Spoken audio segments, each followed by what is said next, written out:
કનૈયાનું નામ આવે ને કૃષ્ણની જય ના થાય એવું ના થાય. તો બોલો કૃષ્ણ કનૈયા લાલ કી.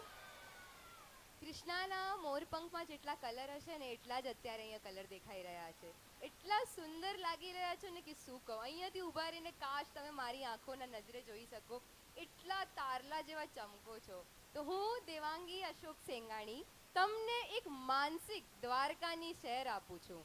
તો કોશિશ કરીએ કે માનસિક રૂપે આપણે દ્વારકા જઈએ. તો આ વિચારવાની વાત નથી, થોડુંક વિચારજો. બિફોર ક્વિઝનો ક્વેશ્ચન છે કે એક એવી ગુજરાતની જમીન જ્યાં એક બાજુ વેર સરહદ છે, એટલે કે આપણે જાણીએ છીએ દુર્યોધન જેવા કેટલાય મૂર્ખ ત્યાં ઊભા છે ને આપણા શહીદ જો થઈ ગયા છે, વર્દીધારી ઊભા છે, એ ઊભા છે ને બીજી બાજુ કેટલો તુફાની દરિયો એટલે અરબ સાગર.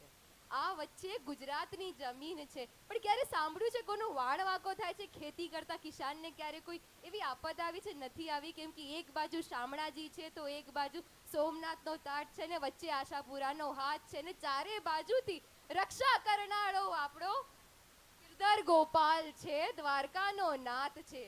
તો દ્વારકા એટલે કે મુખ્ય આકર્ષણ છે દ્વારકાની ધ્વજ. આપણે જાણી જ છીએ એટલે કેટલા ગજની છે. તમને ખબર છે કેટલા ગજની છે? યાદ રાખજો, પછી પ્રશ્ન આવશે. કાફી લહેરાતી ધ્વજા, ભગવાનથી પહેલા 4 ભુજા કૃષ્ણ કનૈયાથી પહેલા એના દર્શન થતા હોય.